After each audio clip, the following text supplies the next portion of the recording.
Philkotse ba?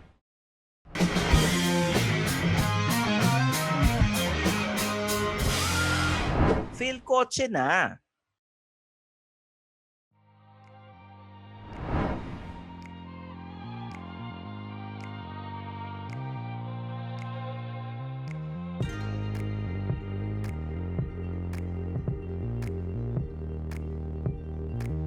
Oh my God, mga bagyo. This is the latest and most affordable EV in BYD Philippines lineup. And I want to call it the Steven Seagull.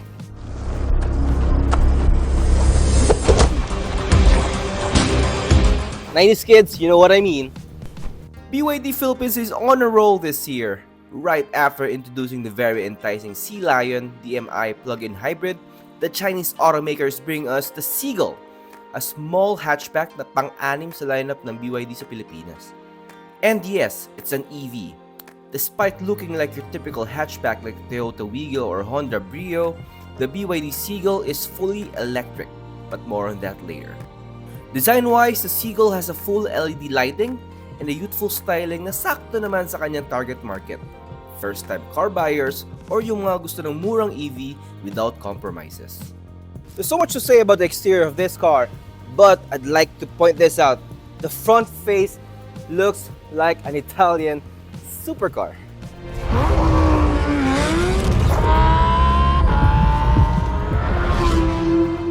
See? Even the color. It is so Lambo, right? The BYD Seagull measures 3,780mm long, 1,715mm wide, and 1,580mm tall, with a ground clearance of 150mm. Nasa gitna siya ng Wigo and Brio sa overall length and wheelbase, but it's wider and taller than both. On the sides, it looks like a typical hatchback with a very nifty tailgate or tailgate spoiler. But I'd like to point this out. You have so much space here. Maybe put in an 18s because these are 16s, 18s, 17s with thick tires. But you have a lot to play around here. But as it is, you have a very nice set of mags or wheels. I like it, but I think it can do more. Dito.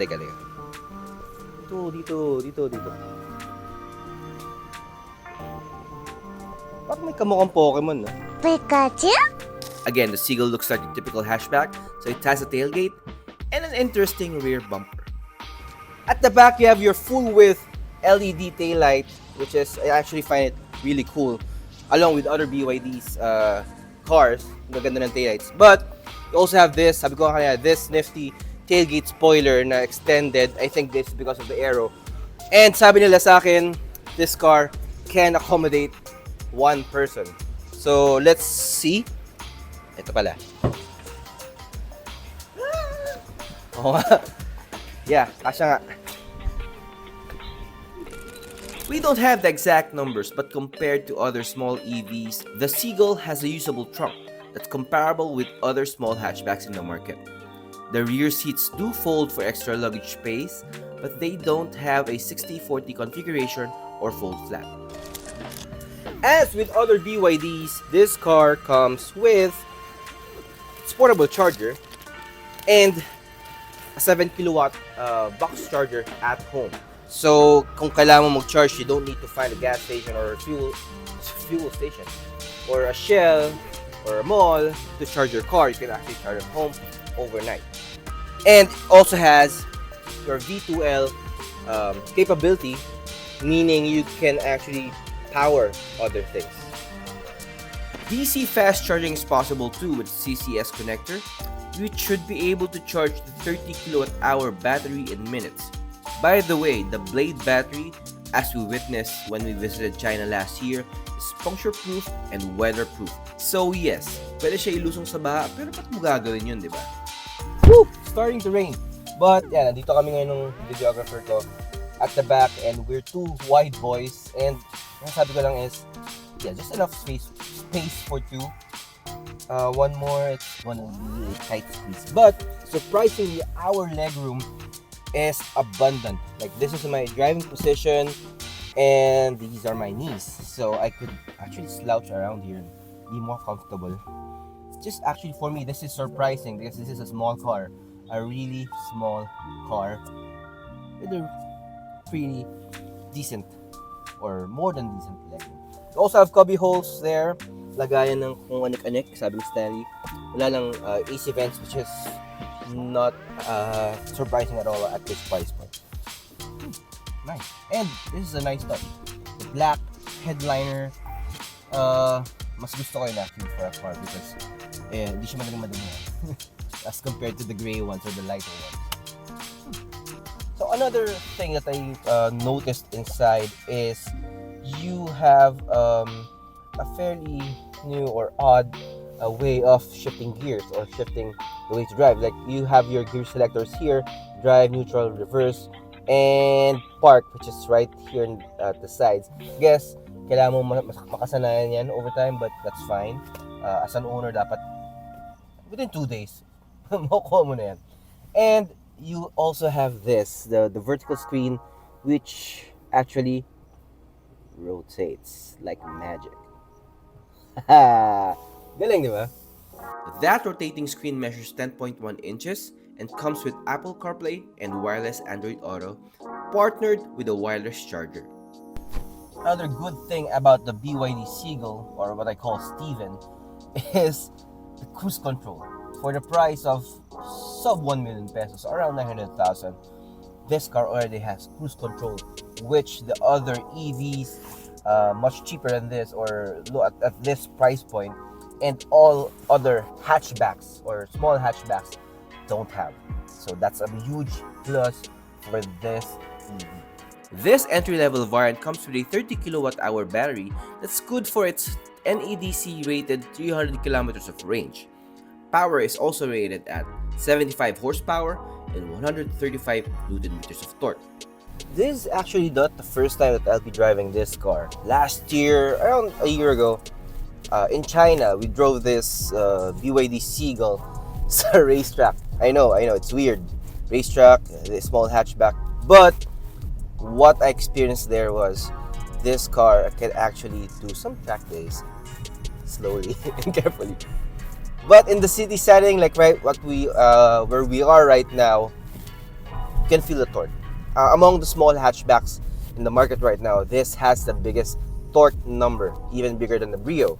So, what does that translate to? This.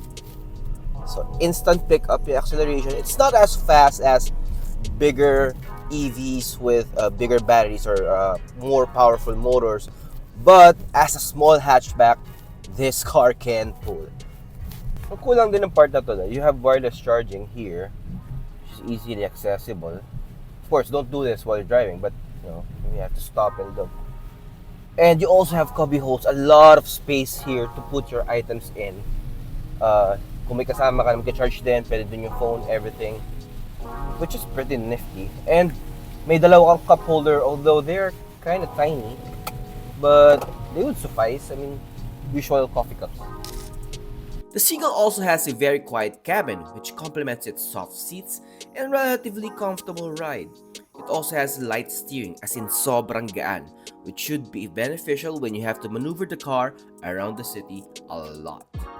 And what I also like about this car is sobrang tight ng turning radius niya, like what you saw there. Sobrang when you're doing a U-turn, it's safer, I guess, because hindi mo kailangang kumain ng maraming lanes. So it's perfect for city maneuverability. Ano pa ba? Let's say kailangan mo mag-U-turn sa tight na street, mas madali. So it's very practical for me, at least, diba? The BYD Seagull is also packed with safety features, including 4 airbags, rear sensors with rear camera, tire pressure monitoring, ABS with EBD, electronic stability control, traction control, hill start assist, or what BYD calls the ramp start control. Okay, so it's starting to rain really hard here. Dito sa... Saan tayo? Kawit. Yeah, one thing we both noticed is isa lang yung wiper blade. So it's a huge one. But it's not actually a problem at all because kaya naman i-cover lahat. Not sure with that part. But for the driver, it's not really a problem. And this is a practical test because it's raining cats and dogs. BYD is throwing in a comprehensive set of warranty with the Seagull. 6 years or 150,000 kilometers for the whole vehicle, and 8 years or 160,000 kilometers for the battery and the electric motor. BYD Philippines is actually launching this car tomorrow, lunchtime, but we don't have the pricing at the time of this video or this shoot. Pero may binagbulong sa akin na around 958,000 pesos daw yung introductory pricing. But you'll see the actual price in the comment section. Ipipin namin yan.